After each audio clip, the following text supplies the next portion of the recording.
जिन्होंने स्किट बनाया सबके लिए बिग हैंड, तालियां सबके लिए।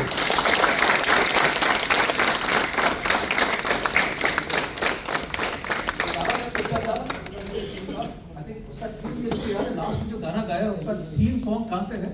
मूल सॉन्ग किधर से था?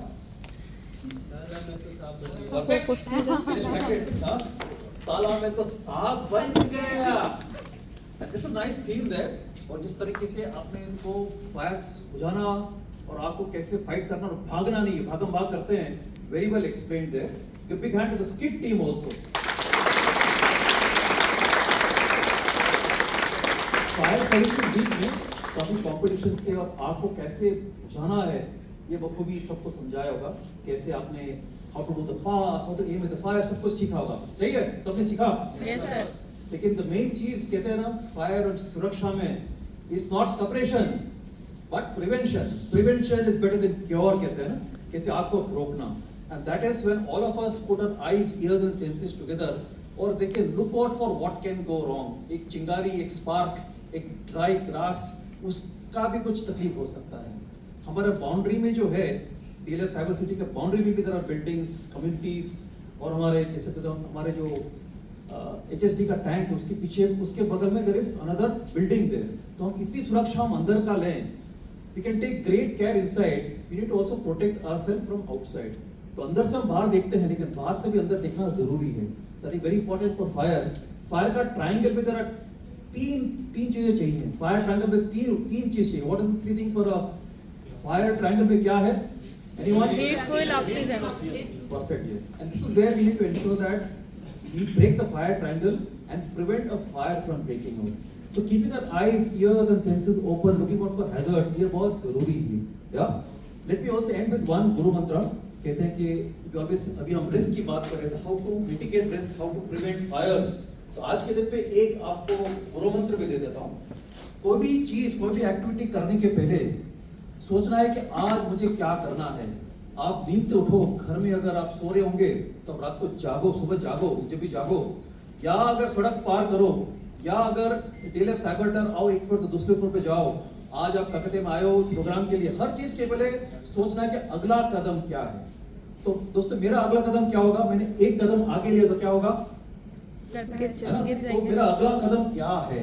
और जो कहते हैं ना कि अगर कोई दुर्घटना होती है तो किधर से आती है? सामने से आती है, पीछे से आती है, चारों तरफ से। चार तरफ। एक मेरा नाम जोकर के गाना है राज कपूर का, ए भाई जरा देख के चलो। आगे बताओ। आगे चलो, पीछे नहीं, पीछे भी, दाएं भी नहीं, बाएं नहीं, ऊपर भी नहीं, नीचे। तो जो हो सकता है, जो संभावना हो, कोई भी दिशा से आ सकता है। तो दूसरा कदम ये देखना है कि हमारे तरफ दुर्घटना कहाँ से आ सकती है। इसको कहते हैं हैजर्ड एनालिसिस। ऊपर नीचे दाएं हर जगह से देखना है कहाँ से आपत्ति आ सकती है। और तीसरा जो है, जिसके आज इधर गिर सकता हूँ, पीछे गिरो तो क्या होगा? पीछे कुर्सी है, ग्लास है, पानी की बोतल है, वेणु साहब, वेणु गारो खुद है, उनके ऊपर गिर गया तो उनको क्या होगा? 80 किलो का वजन इनके ऊपर गिरेगा, क्या होगा? तो हर तरीके से क्या हो सकता है इसका अंजाम। तो कोई भी चीज में जो है सुरक्षा में या फायर सुरक्षा में कोई चीज का अंजाम क्या होगा उसे देखना है। तीसरा चीज क्या है? उस अंजाम से बचने के लिए अगर मैं खुदा न खास्ता एक कदम आगे ले लूं, काफी एंथुसियास्टिक हो गए, फिर fall down, what should I do? It's about taking care of myself to ensure that मैं हल्के कदम दूं और सुरक्षित रहूं। सो ये तीन जो है सवाल है। सबसे पहले सवाल कि आज मुझे क्या करना है, अगला कदम क्या है। It's about situational awareness of the activities. जब हम रिस्क असेसमेंट करके हीरा करके बोलते हैं ना, हीरा है सदा के लिए। हीरा क्या चीज है? HIRA is what? Anybody know what is HIRA? जिन्होंने नाम दिया बताइए। Hazard identification risk assessment. तो उसका सबसे पहले कि कोई भी एक्टिविटी कर रहे हो उसमें अगला कदम क्या करना है। व्हाटएवर करना हो, वर्क इट हाइड करना हो, इधर से ऊपर जाना है वापस अपने फ्लोर पे, अगला कदम what are the activities supposed to do. दूसरा, हर एक एक्टिविटी में क्या हो सकता है, क्या तकलीफ हो सकती है, क्या गड़बड़ हो सकती है, क्या आपत्ति आ सकती है। Second one is about identifying the hazards. And hazards is 360 degree, हर तरीके से आता है। How to identify the hazards. तीसरा स्टेप है कि उससे बचने का क्या करना है। आप घर पे जब उठते हो तुरंत जाग के अपने काम पे निकल जाते हो, क्या क्या करते हो? रेडी होने के पहले फ्रेश होते हैं। लेकिन आप जब उठते हो सुबह, हमारे नीलेश साहब जागते हैं 4:30 बजे, कसरत करते हैं, सब कुछ करते हैं, लेकिन जब पलंग से जो लेटे हो तो क्या करते हैं, सबसे पहले उठ के बैठना है, उठ के बैठना है। क्यों ऐसा है?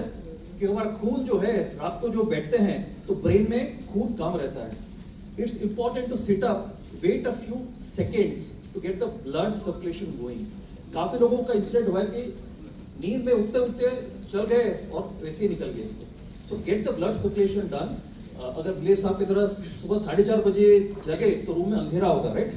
तो अंधेरा होता है। अभी हम टेरेस गए थे, हम ऊपर बढ़िया सोलर पैनल देखने गए थे, वहां से नीचे जब आए सीढ़ी में तो एक आंख में कोई दिख ही नहीं रहा था। तो वैसे रात को जब जागोगे इट्स ऑल डार्क, तो कोई दिखेगा नहीं। आपका लाइटिंग, नेचुरल लाइटिंग को, एम्बिएंट लाइटिंग को, लाइट को एडजस्टेबल आंख कर रहा है, थोड़ा वेट कर रहा है, तो wait your eyes get adjusted to the lighting around. उसके बाद थोड़ा ब्लड सर्कुलेशन जरूरी है, क्योंकि रात को जो लेटे लेटे रहते हो तो खून रहता है और ब्लड सर्कुलेशन अगर कम है तो कैन कोलैप्स, यू कैन फेंट आल्सो। उसके बाद जब नीचे देखते हो आप, कई बार लोग चप्पल पहनते हैं तो चप्पल कई बार लूज होता है, या पानी आपको लीकेज होगा, पानी तो फ्लोर शायद गीला होगा, या but the main thing is keeping an awareness. आप अगर खुद का अगर ख्याल रखोगे और उसके बाद दूसरों को ख्याल रखने के लिए, रंजीत जी आप अपना, लोगों का ख्याल रखो, सबसे पहले अपना ख्याल रखना है, उसके बाद दूसरों का ख्याल रखना है। अगर ये आपने किया, I think we're all safe here. So compliments once again for a fantastic fire services week. To all the winners, participants, well done. Thank you very much, sir.